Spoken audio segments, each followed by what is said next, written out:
Bago magsimula, mag-subscribe ka na sa channel at i-like ang video para hindi mo makaligtaan ang anumang detalye ng kwentong ito na kahanga-hanga. Sa isang hindi maipaliwanag na takot, naramdaman ni Lucas na ang mundo ay nagsisimula ng magbago. Siya ay isang batang Kristiyano na lumaki sa isang mundong puno ng mga pagbabago na hindi niya kayang tanggapin sa simula. Subalit, nang makita niya ang unti-unting pag-usbong ng isang bagong leader na tinatawag na Lucius, nagsimula siyang magduda. Hindi ito ang leader na hinahanap ng tao, kundi isang makapangyarihan at mapanlinlang na tao na tila may layuning magsanib ang buong mundo sa ilalim ng kanyang kontrol. Habang ang mga mata ng mundo ay nakatutok sa kanya, ang mga paborito niyang lugar sa lungsod, mga pook na puno ng mga tao at tahimik na simbahan ay nagsimulang magbago. Bawat isa ay nagsasabing si Lucius na ang sagot sa lahat ng kanilang mga problema. Isang bagay na hindi pa nararanasan ng sangkatauhan. Ang mga kalye ay puno ng mga posters, mga nakakasilaw na advertisement na nagtataguyod sa pangalan ng leader na ito. Ngunit sa kabila ng lahat ng iyon, may isang tanong na patuloy na bumabagabag sa isipan ni Lucas. Paano ba talaga sisimulan ng mga tao ang pagkuha ng imarka ng hayop? Lucas, aling mga paborito mong libro ang binabasa mo? Tanong ng kanyang ina isang hapon habang ang pamilya ay nagkakaroon ng simpleng hapunan sa kanilang maliit na tahanan.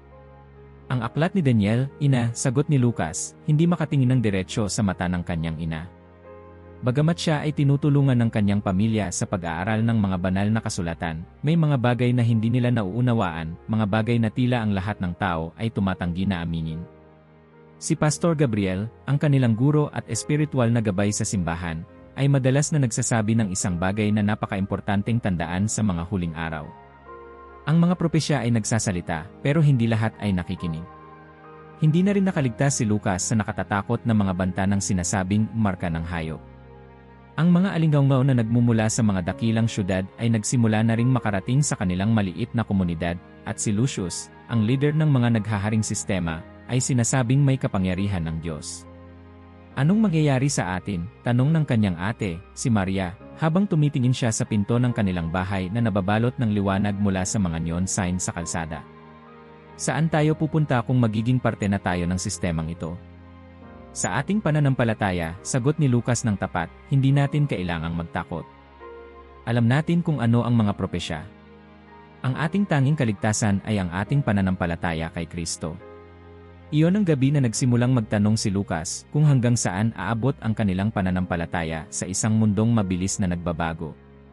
Ang susunod na araw ay nagdala ng isang malaking anunsyo mula sa gobyerno, at ang pangalan ni Lucius ay inihayag bilang isang leader na may layunin na baguhin ang sistema ng mundo para sa kabutihan ng nakararami. Ngunit sa mga mata ni Lucas, ito ay isang hudyat na malapit nang maganap ang pinakakritikal na bahagi ng huling laban. Pumunta siya sa simbahan upang magdasal, pero sa kanyang mga mata, ang bawat araw ay nagiging isang pagsubok na hindi madali. Ang lahat ng iyon ay isang panlilinlang, bulong ni Pastor Gabriel habang nag-uusap sila sa isang sulok ng simbahan. Si Lucius ay ang Cipher Pequeno na binanggit sa aklat ng Daniel. Isang leader na maglalagay sa ating mga buhay sa ilalim ng isang sistema ng pagsubok. Pero paano natin malalaman na tayo ay handa na? Tanong ni Lucas. Sa pamamagitan ng pananampalataya at paghahanda, sagot ng pastor. Walang ibang paraan. Hindi natin kayang labanan ang sistema ng mundo sa pamamagitan ng lakas. Ngunit sa ating pananampalataya, makikita natin ang ating tunay na lakas. Ang mga araw ay naging linggo, at si Lucas ay nagsimula ng maghanda para sa mga darating na pagsubok.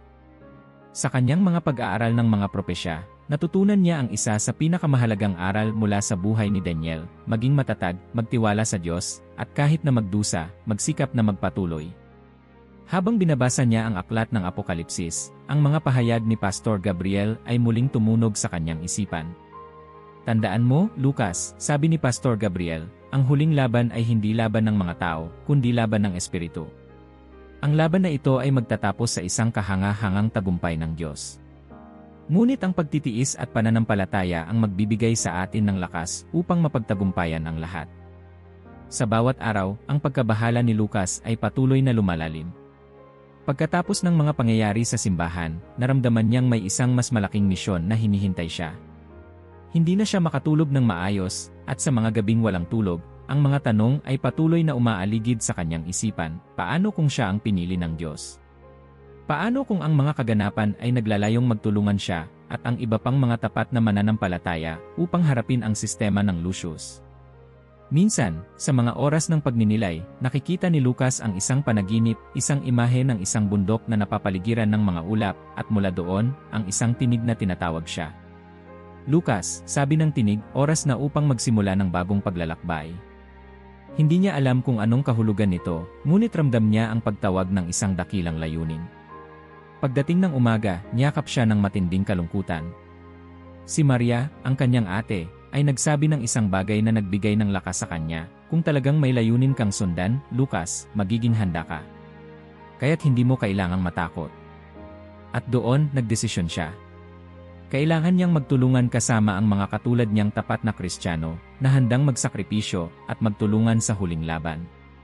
Sa isang tahimik na gabi, nang ang mga bituin ay kumikislap sa kalangitan, nagpunta si Lucas sa simbahan upang magdasal at humingi ng gabay mula sa Diyos.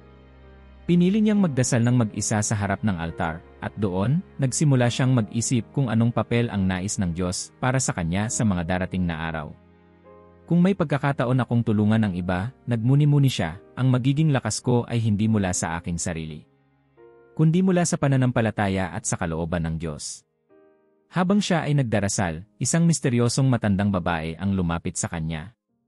Hindi siya kilala, ngunit ang aura ng babaeng ito ay may kakaibang katangian, tila ba may malalim na karunungan sa bawat galaw niya. Lucas, ang iyong misyon ay magsisimula, sabi ng babae, ang kanyang tinig ay malalim ngunit mahinahon. Huwag mong sayangin ang pagkakataon na itinakda para sa iyo ng Diyos. Anong ibig mong sabihin? Tanong ni Lucas, naguguluhan pa. Ang iyong paglalakbay ay nagsisimula ngayon. Ngunit bago mo magampanan ang iyong misyon, kailangan mong pagdaanan ang matinding pagsubok, sagot ng matanda. At bago pa makapagtanong si Lucas ng higit pa, ang babae ay nawala na parang isang anino, naglaho sa dilim ng simbahan. Ang tanging iniwan niya ay isang kakaibang damdamin na puno ng pagkabighani at pag-aalala.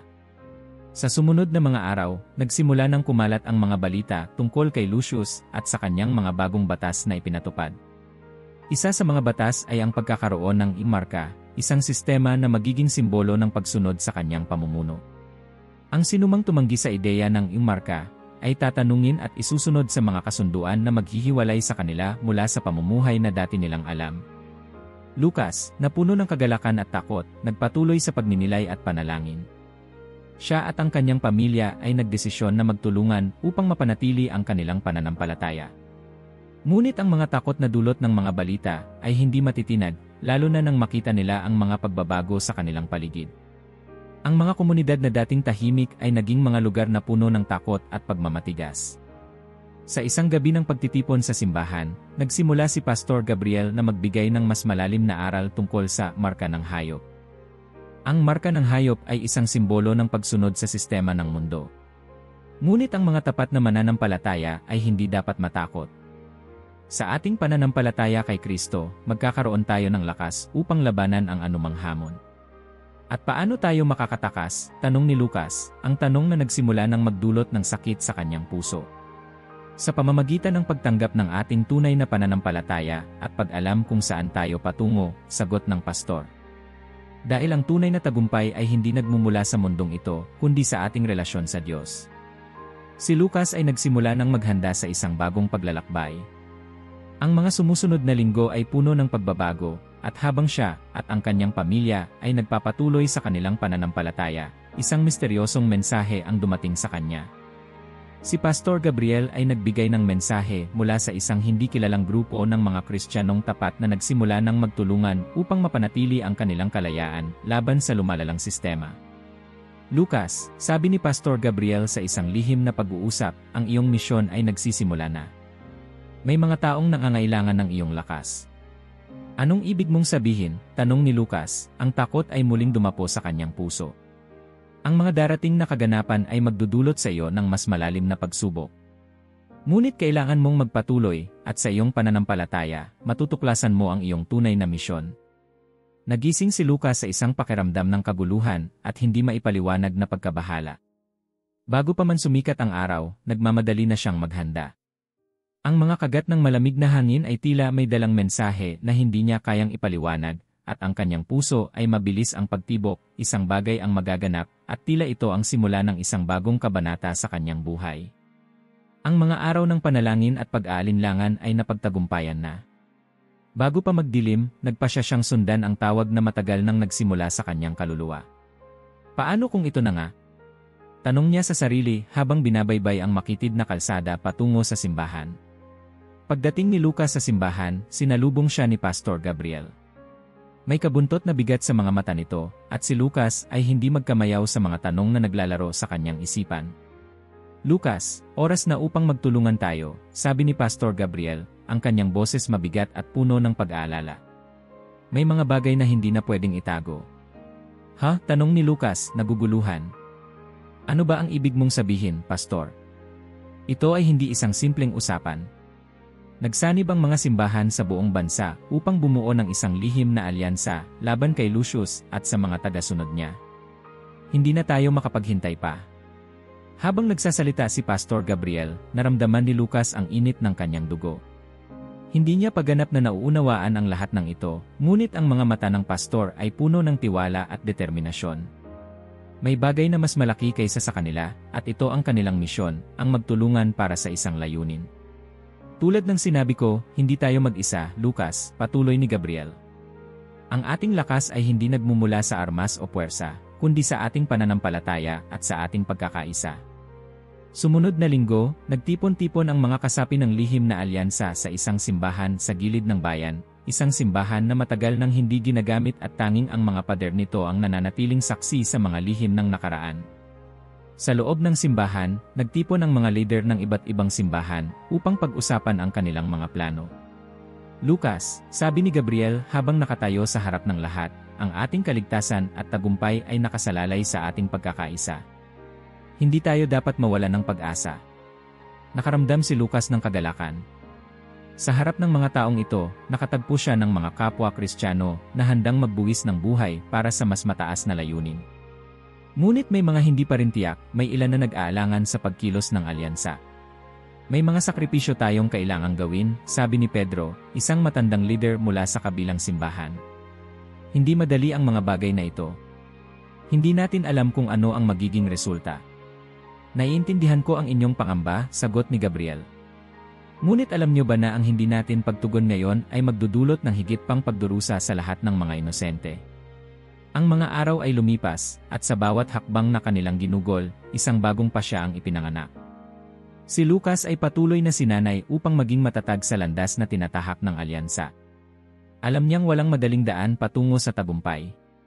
Ang mga panganib na dala ng misyon ay hindi biro, ngunit sa bawat tanong na lumabas sa kanyang isipan, laging sumasagot si Gabriel, tayo ay hindi mag-isa. Isang gabi, matapos ang isang matinding sesyon ng pagtuturo at mga talakayan, ipinagbigay alam ni Gabriel kay Lucas ang isang mahalagang misyon, ang paghahanap ng isang lihim na dokumento. Ang dokumento ay naglalaman ng mga plano ni Lucius, at ang kanilang pag-asa ay nakasalalay dito. Lucas, ito ay isang napakahalagang misyon, sabi ni Gabriel. Hindi natin alam kung anong mga panganib ang nag-aabang, ngunit kung matagpuan natin ito, makakakuha tayo ng mahalagang impormasyon na makikinabang ang buong alyansa.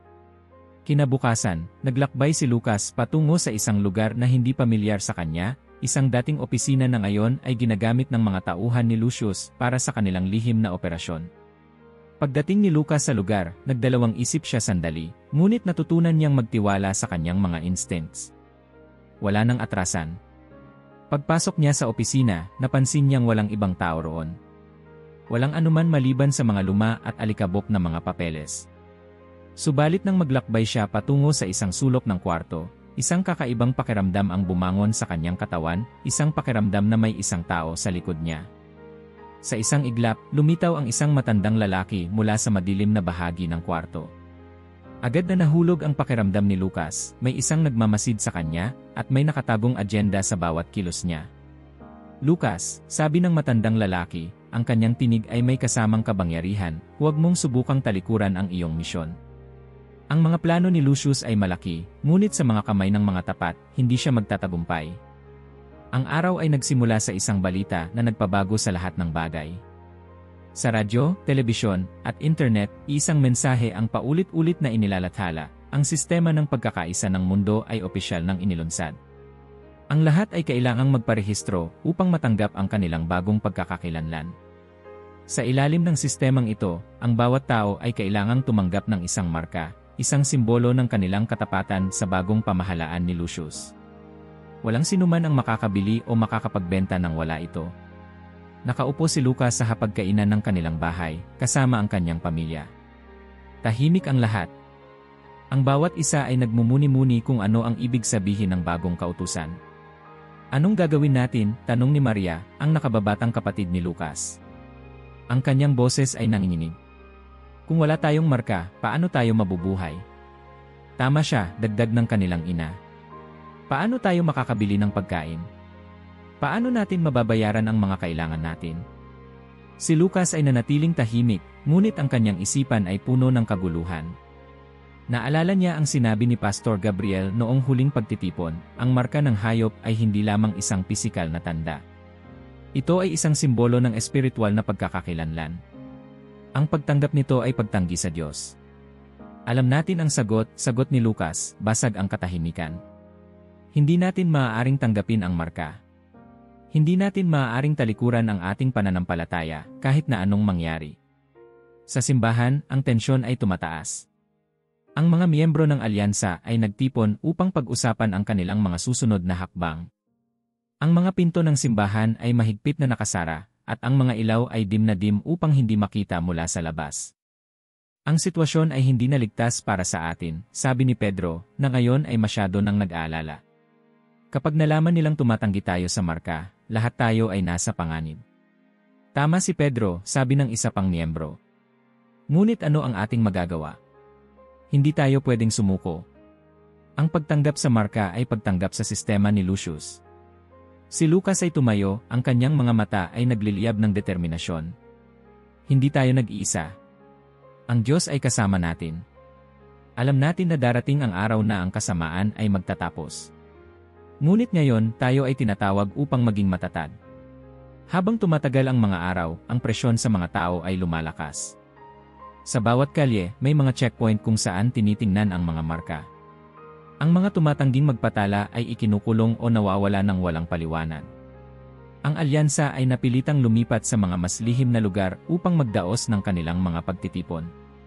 Sa isa sa mga pagtitipon, lumapit si Lucas kay Pastor Gabriel upang magtanong, Pastor, paano natin mapapangalagaan ang ating mga pamilya? Hindi naligtas kahit saan. Lucas, sagot ni Gabriel, hindi tayo tinawag upang mabuhay ng madali. Tinawag tayo upang maging tapat sa Diyos, kahit na ano ang mangyari. Tandaan mo ang mga salita ni Daniel, ang Diyos ang ating tagapagligtas, kahit sa gitna ng apoy. Isang araw, habang pauwi si Lucas mula sa isang lihim na pagpupulong, napansin niya ang isang grupo ng mga sundalo na naglalakad sa direksyon ng kanyang bahay. Agad siyang nagtago sa likod ng isang pader, pinapanood ang kanilang bawat kilos. Sa kanyang takot, narinig niyang binabanggit ng isa sa mga sundalo ang pangalan ng kanyang ama. Ang pamilya na yon, sabi ng sundalo, hindi pa nagparehistro. Kailangan nating tiyakin na susunod sila, o ipararamdam natin sa kanila ang konsekwensya. Mabilis na bumalik si Lucas sa kanilang bahay. Kailangan nating umalis, sabi niya, hinihingal. Alam nila na tumatanggi tayo sa sistema. Ang pamilya ni Lucas ay nagtipon ng kanilang mga gamit at agad na umalis. Sa kabila ng takot at pag-aalala, ang kanilang pananampalataya ang nagsilbing sandigan. Ang bawat hakbang nila ay puno ng panalangin, umaasa na sila'y gagabayan ng Diyos. Habang patuloy ang kanilang paglalakbay patungo sa isang ligtas na lugar, nakatagpo sila ng iba pang mga Kristiyano na tumatanggi rin sa marka. Ang grupo ay naging mas malaki, at ang bawat isa ay nagtulungan upang mabuhay. Ang mga nakatatanda ay nagbahagi ng mga kwento ng pananampalataya, habang ang mga mas bata ay natutong magtiwala sa kalooban ng Diyos. Isang gabi, habang sila'y nakatipon sa ilalim ng mga bituin, tumayo si Pastor Gabriel sa gitna ng grupo. Mga kapatid, alam kong ang ating sitwasyon ay mahirap, ngunit tandaan natin na ang Diyos ang ating kalakasan. Hindi tayo kailanman iwan. Tumayo rin si Lucas at nagsalita. Tama ang pastor. Ang marka ng hayop ay hindi lamang isang simbolo ng kontrol, ito ay pagsubok sa ating pananampalataya. Ang ating pagtanggi ay hindi walang halaga. Ito ay patunay na nananatili tayong tapat sa ating Panginoon. Ngunit hindi lahat ay nananatiling matatag. Isang gabi, ang isa sa kanilang mga kasama, si Jonas, ay lumapit kay Lucas. Lucas, sabi niya, hindi ko na kaya. Napakahirap. Iniisip ko kung tama bang ipagpatuloy ito. Baka mali ang ating desisyon. Hinawakan ni Lucas ang balikat ni Jonas at tumingin sa kanyang mga mata. Jonas, hindi tayo tinawag upang maging komportable. Tinawag tayo upang maging tapat. Tandaan mo ang mga salita ni Kristo, ang magtitiis hanggang sa wakas ay maliligtas. Sa gitna ng kaguluhan, ang grupo ay natutong magtulungan at magtiwala sa Diyos. Ang kanilang mga dasal ay naging mas matindi, at ang kanilang pananampalataya ay lalong tumibay. Sa kabila ng lahat ng takot at pagsubok, alam nilang hindi sila nag-iisa. Ang kanilang pananampalataya ay naging liwanag sa gitna ng dilim, isang paalala na ang Diyos ay laging kasama nila. Ang buwan ay nasa rurok nito, nagliliwanag sa tahimik na bundok kung saan pansamantalang nanatili ang grupo ni na Lucas. Sa gitna ng dilim, nagtipon ang mga miyembro ng alyansa sa isang lihim na pagtitipon upang pag-usapan ang lumalalang sitwasyon.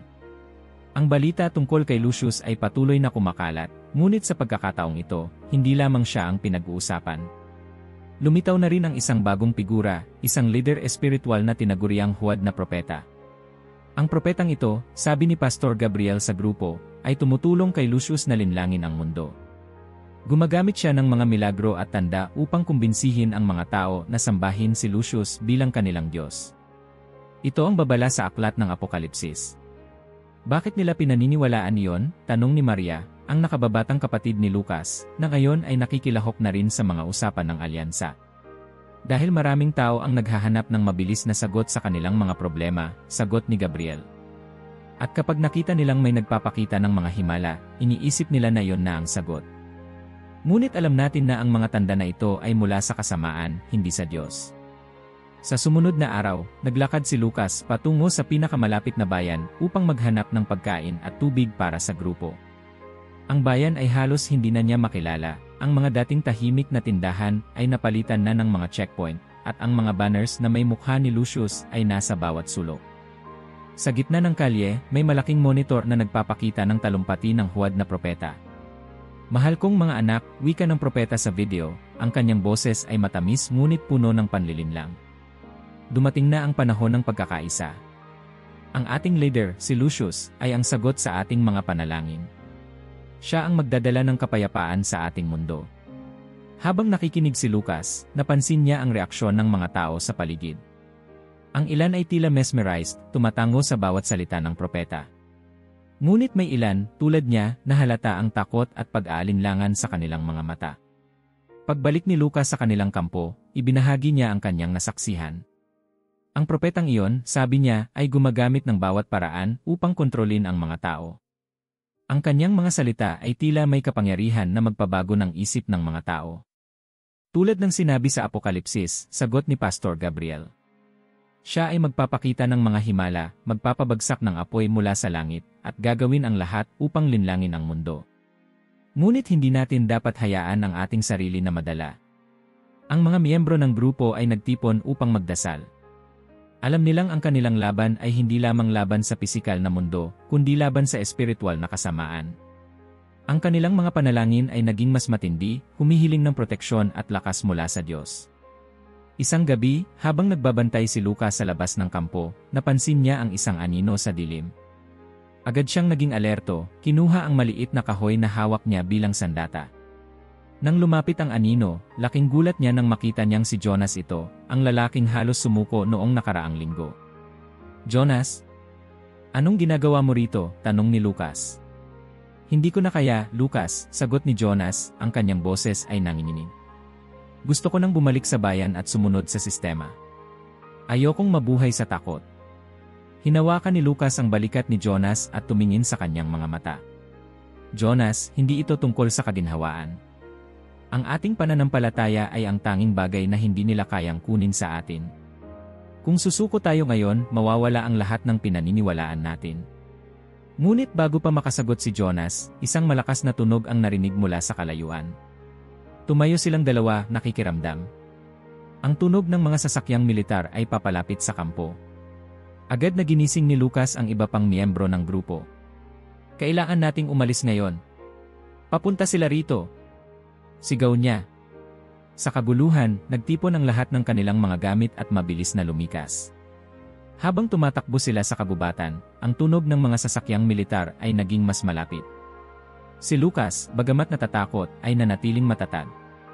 Sa bawat hakbang, umaasa siyang gagabayan sila ng Diyos.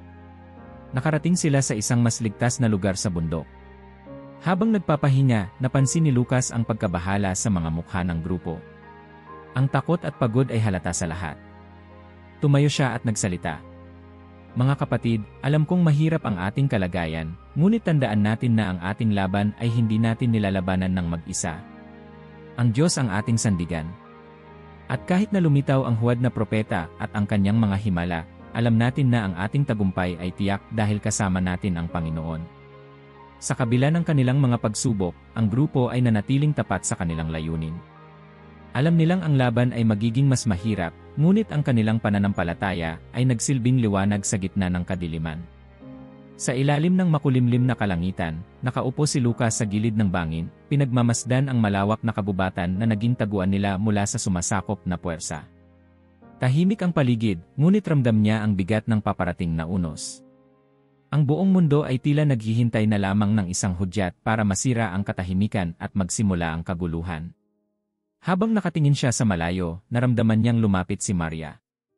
Lucas, sabi nito, malumanay ngunit puno ng pag-aalala. Ano ang iniisip mo?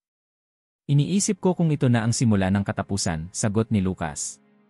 Kung lahat ng ito ay talagang nakatakda na, paano tayo maghahanda?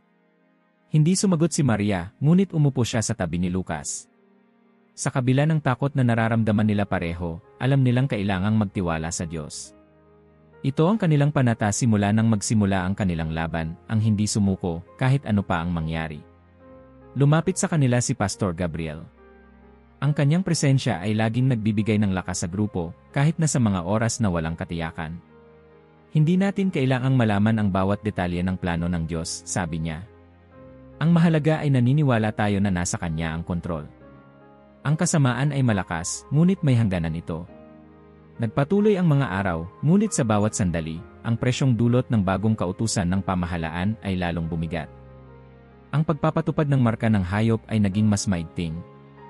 Sa bawat bayan na dinaanan nila, nakita nilang unti-unti nang nawawala ang kalayaan ng mga tao. Ang mga hindi nagpaparehistro para sa marka ay ikinukulong o sa pilitang pinagtatrabaho. Ang ilan ay tuluyan ng naglaho. Hanggang kailan natin ito matitiis? Tanong ni Elias, isa sa mga mas nakatatandang miyembro ng grupo, habang nagkakampo sila sa isang lugar sa kabubatan. Ang bawat hakbang natin ay nagiging mas delikado. Hanggat kaya natin, sagot ni Lucas. Hindi natin pwedeng talikuran ang ating pananampalataya. Ang ating pagsuko ay pagkatalo, hindi lamang sa kanila kundi sa ating sarili. Isang gabi, habang nagpapahinga ang grupo, narinig nila ang ugong ng mga helicopter sa itaas. Agad na nagising si Lucas, at ang kanyang puso ay kumabog nang marinig ang tunog ng malalakas na makina. Narito na sila, sigaw ni Maria, na halatang natataranta. Bilisan niyo, utos ni Pastor Gabriel, tumutulong sa iba pang miyembro upang magtipon ng kanilang mga gamit. Habang ang ilaw ng helicopter ay naglalakad sa lupa, ang bawat miyembro ay nagmadaling tumakas sa kabubatan. Si Lucas, bagamat nasugatan sa kanyang balikat matapos ang isang bala, ay nagpatuloy sa pagtakbo. Lucas, kaya mo to, bulong ni Maria, hawak ang kanyang braso. Hindi pa tapos ang laban mo. Nakarating sila sa isang mas mataas na bahagi ng bundok kung saan pansamantalang ligtas ang kanilang grupo. Ngunit sa kabila ng kanilang kaligtasan, ramdam nilang ang oras nila ay nauubos na. Habang nagpapahinga, lumapit si Pastor Gabriel at binuksan ang kanyang Biblia. Ang lahat ng ito, sabi niya, ay nasa aklat ni Daniel. Ang Cipher Pequeno ay babangon, magmamataas laban sa Diyos, at susubukang baguhin ang mga batas at panahon. Ngunit tandaan ninyo, may hangganan ang lahat ng ito. Ang Diyos ang maghuhusga. Tahimik na nakinig ang lahat habang binasa ni Gabriel ang propesya.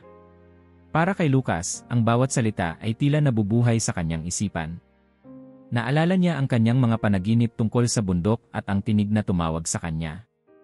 Sa kanyang puso, alam niyang ang kanilang laban ay higit pa sa pisikal na mundo, ito ay espiritual. Habang lumilipas ang mga araw, nagsimula silang makakita ng kakaibang mga pangyayari. Ang mga ilog na kanilang nadaraanan ay naging mapula, tila kulay dugo. Ang lupa ay nayanig at ang kalangitan ay nagdilim. Ang bawat isa sa grupo ay nagtipon para magdasal, humihiling ng lakas at proteksyon mula sa Diyos. Isang araw, habang naglalakad si Lucas sa tabi ng bangin, narinig niya ang isang kakaibang tunog mula sa kalangitan. Tumigil siya, tumingala, at nakita ang ulap na biglang nagkulay pula. Ang araw ay nawala ng liwanag, at ang hangin ay tila naging mas mabigat. Agad siyang bumalik sa kanilang kampo, humihinal at puno ng takot. May nangyayari, sabi niya sa grupo. Ang langit nagbago ito. Tulad ng sinabi sa Apokalipsis, sagot ni Pastor Gabriel. Ito ang hudyat ng paghuhukom.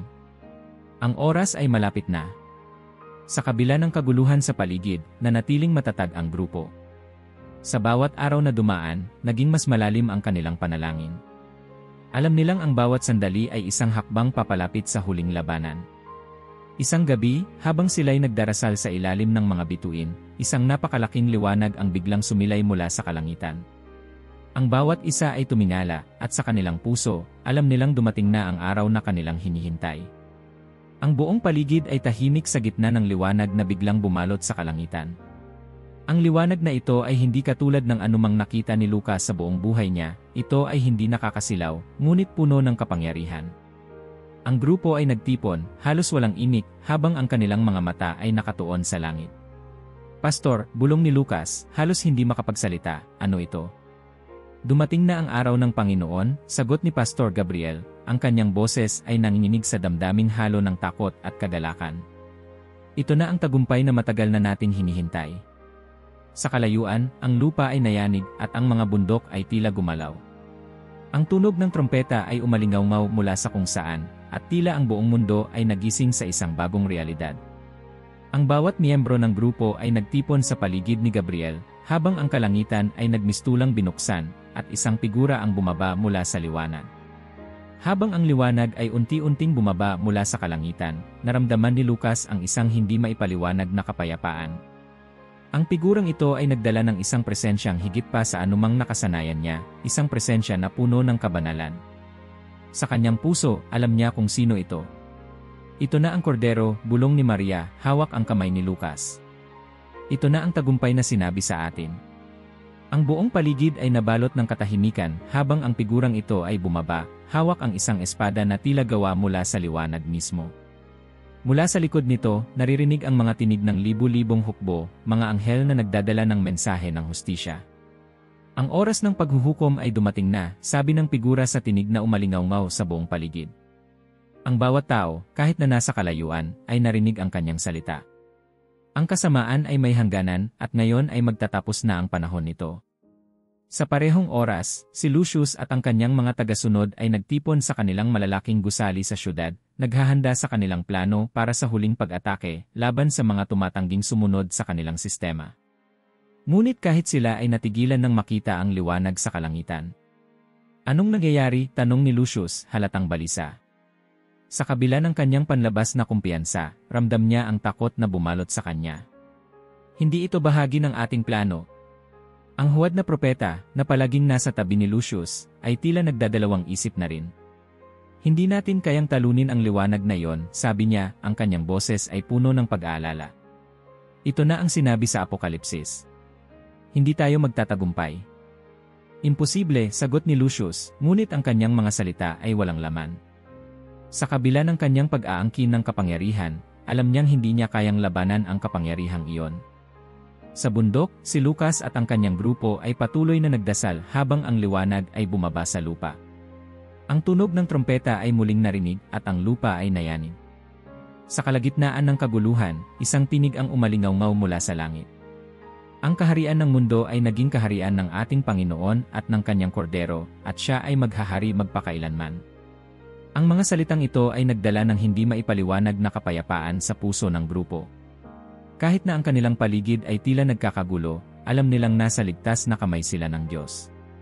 Habang ang hukbo ng kordero ay bumaba mula sa kalangitan, ang mga tagasunod ni Lucius ay nagsimulang tumakbo sa takot.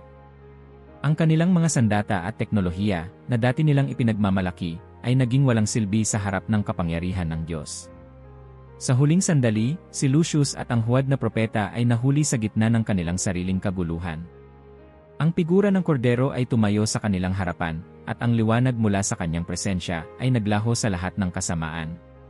Itinakda na ang inyong wakas, sabi ng kordero, at sa isang iglap, si Lucius at ang huwad na propeta ay nawala, itinapon sa lugar ng walang hanggang pagdurusa.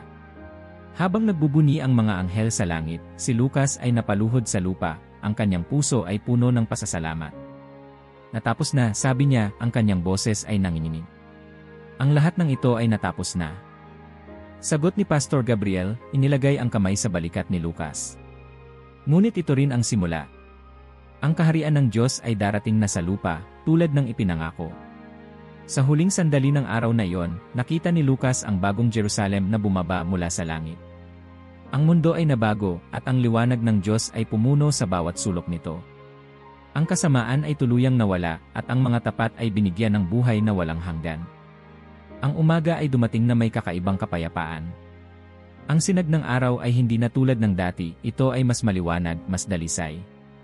Ang mga kaguluhan, ang takot, at ang kadiliman na dati bumalot sa mundo ay naglaho na parang panaginip. Si Lucas ay nakatayo sa isang burol, tinitingnan ang tanawin sa kanyang harapan. Ang lahat ng kanyang pinagdaanan, ang lahat ng kanilang mga sakripisyo, ay nagbunga ng isang bagong simula. Sa kalayuan, nakita niya ang isang lungsod na bumababa mula sa kalangitan, ang bagong Jerusalem. Ang bawat aspeto ng lungsod ay nagliliwanag ng kadalisayan.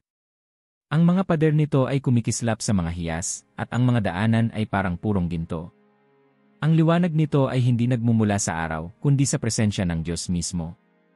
Lucas, tawag ni Maria, lumapit sa kanya. Ang kanyang mga mata ay puno ng luha, ngunit ito'y luha ng kagalakan. Ito na ang pinangako niya. Ito na ang ating tahanan. Tumango si Lucas, ngunit hindi siya makapagsalita. Ang kanyang puso ay punong-puno ng damdamin na hindi niya maipaliwanag. Ang lahat ng kanilang hirap, lahat ng kanilang panalangin, ay umabot na sa ganap na katuparan. Habang ang grupo ay papalapit sa lungsod, naramdaman nila ang isang kakaibang enerhiya sa kanilang paligid. Ang bawat hakbang nila ay tila nagpapalapit sa kanila sa mismong presensya ng Diyos. Sa harap ng mga tarangkahan ng bagong Jerusalem, nakita nila ang isang figura na naghihintay sa kanila. Ito ay ang kordero, ang hari ng mga hari, na nagbigay ng tagumpay sa kanila. Maligayang pagdating, sabi ng kordero, ang kanyang tinig ay puno ng kabutihan at kapangyarihan. Ang lahat ng nagtapat at nanindigan para sa akin, ay malugod na tatanggapin sa aking kaharian. Ang bawat isa sa grupo ay napaluhod sa lupa, binibigkas ang kanilang pasasalamat. Si Pastor Gabriel, na siyang naging gabay nila sa buong paglalakbay, ay tumayo at tumingin sa kordero. Panginoon, sabi niya, kami ay lubos na nagpapasalamat. Ang iyong katapatan ay walang hanggan. Sa loob ng lungsod, ang grupo ay namangha sa kagandahan at perpektong harmonya ng lahat ng bagay. Wala ng kirot, wala ng pag-iyak, at wala ng kamatayan. Ang tubig ng buhay ay dumadaloy sa gitna ng lungsod, at ang punong kahoy ng buhay ay nagbigay ng kagalingan sa lahat ng tao. Lucas, sabi ni Maria, hinawakan ang kamay ng kanyang kapatid. Lahat ng ito ay parang panaginip. Ngunit ito ay totoo. Tayo ay nasa tahanan ng Diyos. Sagot ni Lucas, ang kanyang boses ay puno ng pagkamangha. Ito ang ating tunay na tahanan. Ang lahat ng ito ay posible dahil sa ating pananampalataya at sa kanyang biyaya. Habang sila ay naglalakad sa lungsod, napansin ni Lucas na ang bawat tao ay puno ng kagalakan at kapayapaan. Ang mga dating sugatan at nagdurusa ay ngayon ay malaya at buo. Walang anumang bakas ng kahirapan o kasamaan na nagdaan sa mundo. Lahat ng ito ay bahagi ng plano ng Diyos, sabi ni Pastor Gabriel habang tinuturo ang liwanag na nagmumula sa trono ng Diyos. Ang kanyang kalooban ay laging ganap at ang kanyang mga pangako ay laging natutupad. Sa gitna ng lungsod, nakita nila ang trono ng Diyos. Ang liwanag nito ay hindi kayang tingnan ng diretsyo, ngunit ramdam nila ang presensya ng kabanalan at pagmamahal. Ang bawat isa ay napaluhod, binibigkas ang kanilang papuri sa Diyos. Salamat, Panginoon, bulong ni Lucas, ang kanyang puso ay puno ng kapayapaan. Salamat sa iyong katapatan. Salamat sa iyong tagumpay. Sa huling sandali ng araw na iyon, habang ang grupo ay nagtipon sa tabi ng ilog ng buhay, ang bawat isa ay tahimik na nagpasalamat sa Diyos. Alam nilang ang kanilang laban ay tapos na, at ngayon ay nagsisimula na ang isang walang hanggang buhay sa kanyang presensya. Lucas, sabi ni Pastor Gabriel, lumapit sa kanya.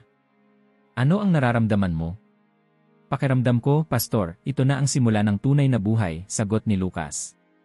Ang lahat ng ating pinagdaanan ay may kahulugan. At ngayon, tayo ay kasama na niya magpakailanman. Tumango si Gabriel at ang kanyang mga mata ay puno ng kagalakan. Tama ka, Lucas. Ang Diyos ang ating simula at wakas. At ngayon, tayo ay nasa kanyang walang hanggang kaharian.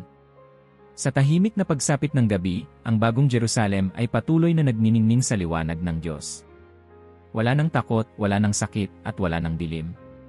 Si Lucas, kasama ang kanyang pamilya at mga kaibigan, ay naglalakad sa gitna ng lungsod, pinagmamasdan ang kagandahang hindi kayang ilarawan ng kahit anong salita. Ang bawat hakbang ay puno ng kapayapaan, at ang hangin ay tila puno ng awit ng papuri. Habang sila'y naglalakad, si Lucas ay napahinto sa harap ng ilog ng buhay. Ang kristal na malinaw na tubig ay dumadaloy mula sa trono ng Diyos, nagdadala ng liwanag sa bawat direksyong tinatahak nito. Ang mga dahon ng punong kahoy ng buhay ay sumasayaw sa malamig na simoy ng hangin. Lahat ng ito ay para sa kanyang mga tapat, bulong ni Pastor Gabriel, na nakatayo sa tabi ni Lucas. Ang bawat kirot, bawat pagsubok, ay may layunin. At ang layunin na iyon ay ang magtagumpay kasama siya. Napatingin si Lucas kay Gabriel. Pastor, paano natin maipapaliwanag ang ganitong kaganapan? Paano ko maisasalaysay ang lahat ng ating pinagdaanan? Lucas, sagot ni Gabriel, ang kanyang tinig ay puno ng kahinahunan, ang mga salaysay ay hindi kailangang maging perpekto. Ang mahalaga ay mabatid ng iba na may Diyos na laging tapat. Ikwento mo ang katotohanan, at hayaan mo ang Espiritu na magbigay liwanag sa kanilang puso. Habang sila'y nagtitipon sa isang malawak na espasyo ng lungsod, ang kordero ay lumapit sa kanila. Ang kanyang presensya ay nagdala ng kakaibang kagalakan sa kanilang puso. Tumayo siya sa gitna nila at ang kanyang tinig ay narinig ng lahat.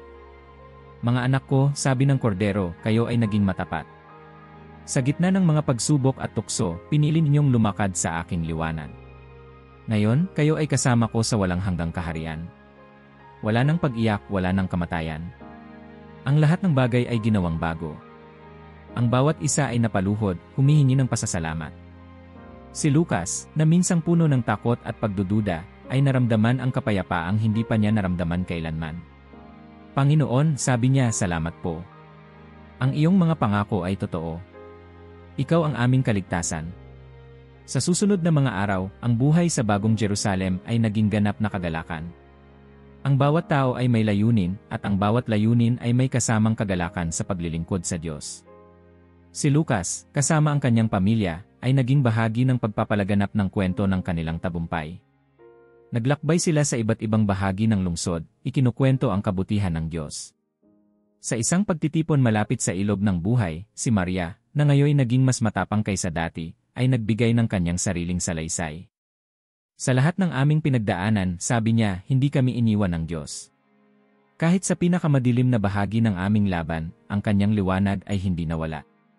Ang bawat isa sa kanilang grupo ay nagbahagi ng kanilang mga kwento, at ang kanilang mga kwento ay naging bahagi ng mas malaking kwento ng tagumpay ng Diyos.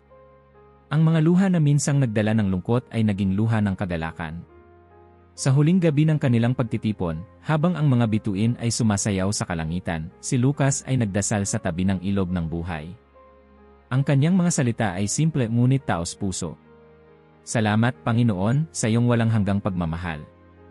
Salamat sa iyong katapatan at sa iyong tagumpay. Ang lahat ng ito ay para sa iyo. Ngayon, ako'y handang maglingkod sa iyo magpakailanman. Sa bagong Jerusalem, ang lahat ng bagay ay naging ganap.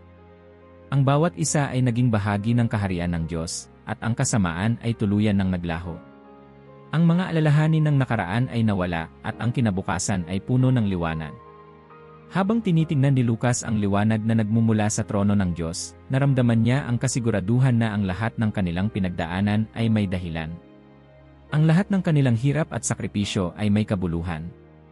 At ngayon, sila'y nasa piling ng Diyos, sa kanyang walang hanggang kaharian.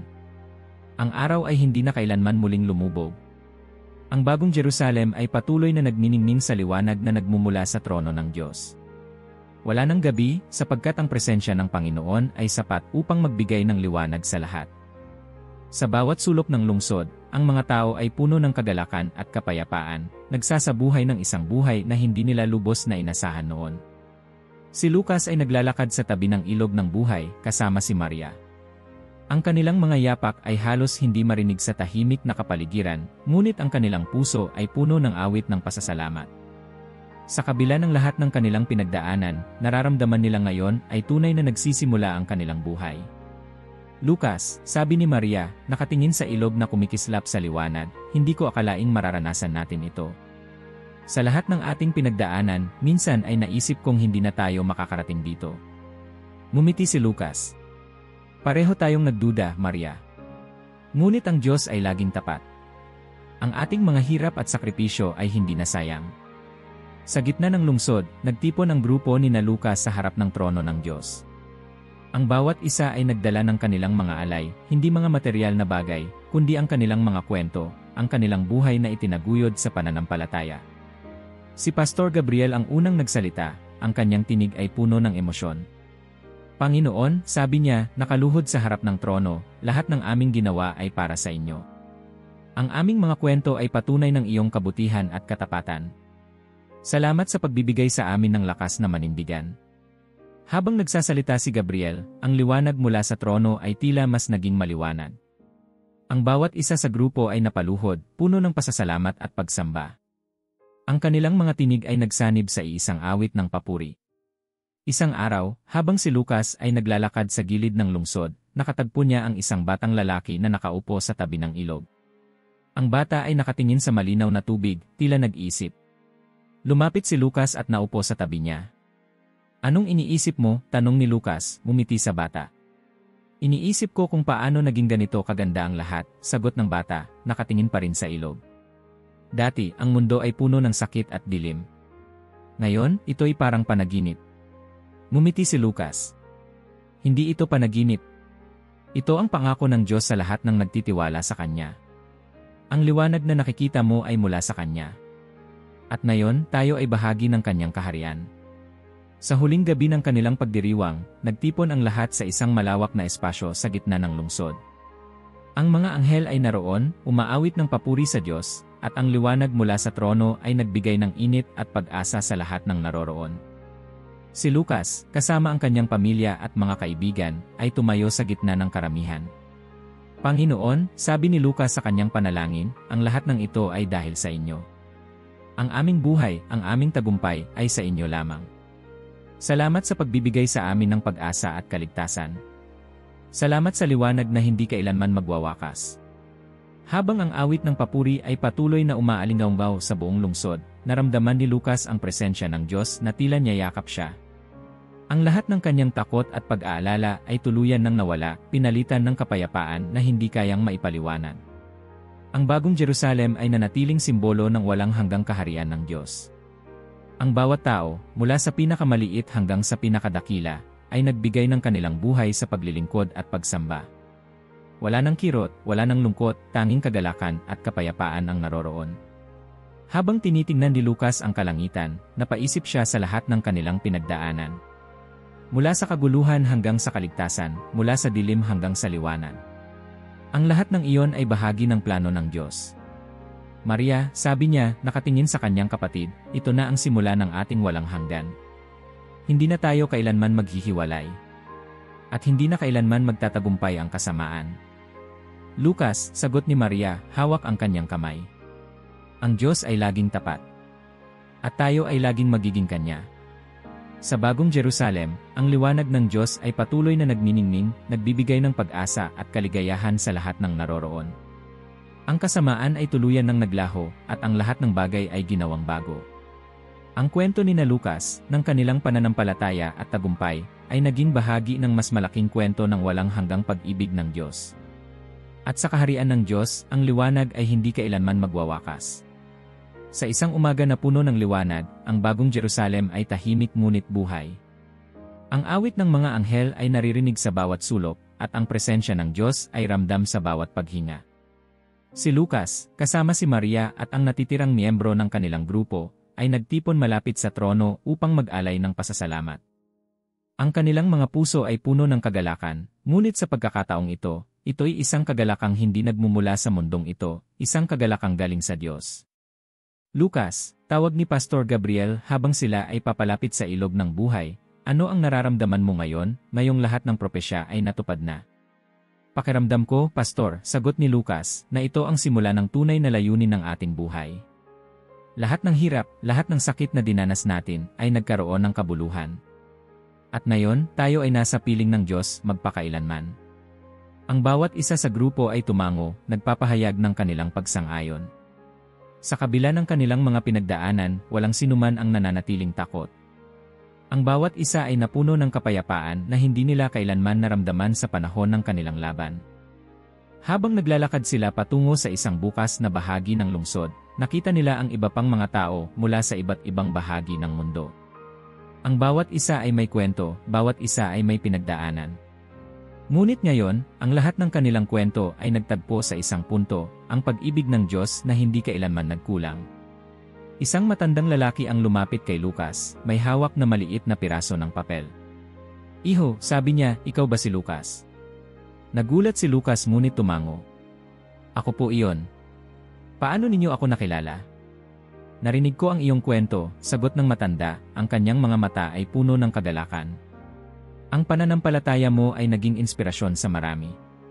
Ang lahat ng iyong ginawa ay hindi lamang para sa iyo, kundi para sa lahat ng nanatili sa Diyos." Hindi makapagsalita si Lucas. Ang mga salitang iyon ay tumama sa kanyang puso, at sa sandaling iyon, napagtanto niya na ang kanilang laban ay nagbigay daan hindi lamang sa kanilang kaligtasan, kundi sa pag-asa ng iba. Sa gitna ng bagong Jerusalem, tumayo ang kordero sa harap ng trono ng Diyos. Ang lahat ng tao ay nagtipon sa paligid upang makinig sa kanyang salita. Ang kanyang tinig ay umalingaw-ngaw sa buong lungsod. "Mga anak ko," sabi ng kordero, "ang inyong pananampalataya ay nagbigay luwalhati sa aking pangalan.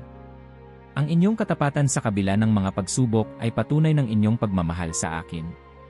Ngayon, kayo ay makakasama ko magpakailanman." Ang bawat isa ay napaluhod, binibigkas ang kanilang papuri. Si Lucas ay lumuhod rin, kasama ang kanyang pamilya at mga kaibigan, at sa kanyang puso ay naramdaman niya ang isang lubos na kasiguraduhan na hindi na siya kailanman mawawalay sa presensya ng Diyos. Sa huling bahagi ng araw na yon, si Lucas ay naupo sa tabi ng ilog ng buhay. Sa tabi niya ay si Maria, tahimik na nakatingin sa daloy ng tubig. "Lucas," sabi ni Maria, "anong gagawin natin ngayon?"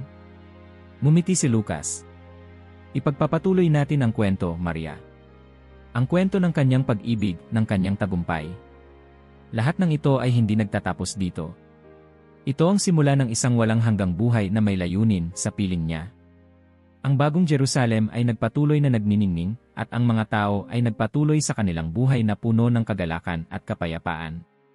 Ang kwento ni Lucas ay naging bahagi ng isang mas malaking kwento, ang kwento ng Diyos at ng kanyang walang hanggang kaharian.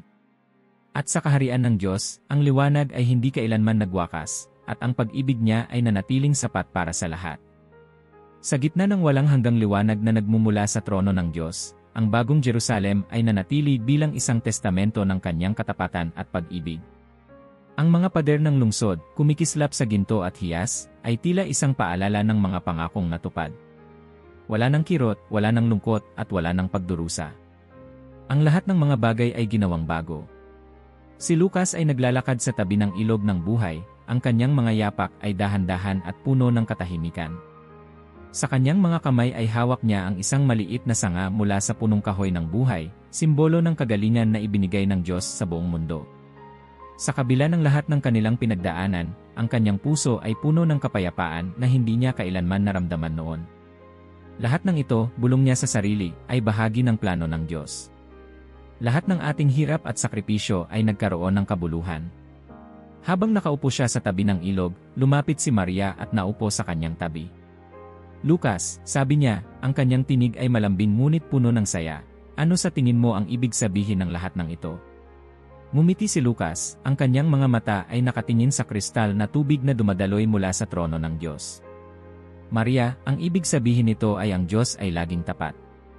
Kahit na sa pinakamadilim na sandali, hindi niya tayo iniwan. Ang kanyang mga pangako ay totoo, at ngayon, tayo ay bahagi ng kanyang walang hanggang kaharian. Habang lumilipas ang mga araw sa Bagong Jerusalem, ang grupo ni Lucas ay nagpatuloy sa kanilang misyon ng pagbabahagi ng kwento ng tagumpay. Ang bawat tao sa lungsod ay may kwento ng pananampalataya, ngunit ang lahat ng ito ay nagkakaisa sa isang mensahe, ang walang hanggang pagmamahal ng Diyos. Isang araw, si Lucas ay tinawag ni Pastor Gabriel upang magtipon kasama ang iba pang miyembro ng kanilang grupo. Ito na ang huling pagtitipon natin bilang isang grupo, sabi ni Gabriel, ang kanyang tinig ay puno ng damdamin. Ngunit hindi ito ang katapusan. Ito ang simula ng ating buhay sa walang hanggang kapayapaan. Tumango si Lucas, ang kanyang puso ay puno ng pasasalamat. Pastor, ang iyong gabay ang nagtulak sa amin na manatiling matatag. Ang lahat ng aming natutunan ay nagbigay sa amin ng lakas upang harapin ang mga pagsubok. Salamat sa iyong pananampalataya. Ngumiti si Gabriel at inilagay ang kanyang kamay sa balikat ni Lucas. Lucas, ang tagumpay natin ay hindi sa akin. Ito ay sa Diyos. Ang kanyang biyaya ang nagbigay sa atin ng lakas upang manindigan. Sa huling gabi, nagtipon ang buong lungsod malapit sa trono ng Diyos. Ang mga anghel ay umawit ng papuri at ang bawat tao ay sumali sa awit. Ang liwanag ng Diyos ay nagniningning sa bawat sulok at ang presensya niya ay naramdaman sa puso ng lahat. Ang kordero ay tumayo sa gitna ng lahat, ang kanyang tinig ay umalinggaw sa buong Bagong Jerusalem. Mga anak ko, sabi niya, ang inyong pananampalataya ay naging patotoo ng aking pag-ibig. Ngayon, kayo ay nasa aking piling magpakailanman. Ang inyong mga luha ay pinunasan, at ang kasamaan ay wala ng lugar sa aking kaharian. Ang lahat ng tao ay napaluhod sa harap ng kanya, binibigkas ang kanilang pasasalamat. Si Lucas, sa kanyang puso, ay naramdaman ang isang lubos na kasiyahan. Ang lahat ng kanilang pinagdaanan ay naging bahagi ng mas malaking plano ng Diyos. Habang naglalakad si Lucas pabalik sa tabi ng ilog ng buhay, tumingin siya sa kalangitan na puno ng mga bituin na parang sumasayaw. Sa kanyang puso, alam niyang ang kanyang kwento ay bahagi ng isang mas malaking kwento, ang kwento ng Diyos at ng kanyang walang hanggang kaharian. Maria, sabi niya, nakatingin sa kanyang kapatid, ang lahat ng ito ay hindi lamang tungkol sa atin. Ito ay tungkol sa kanyang kaluwalhatian. At ngayon, tayo ay bahagi ng kanyang plano magpakailanman. Tumango si Maria, ang kanyang mga mata ay puno ng luha ng kagalakan.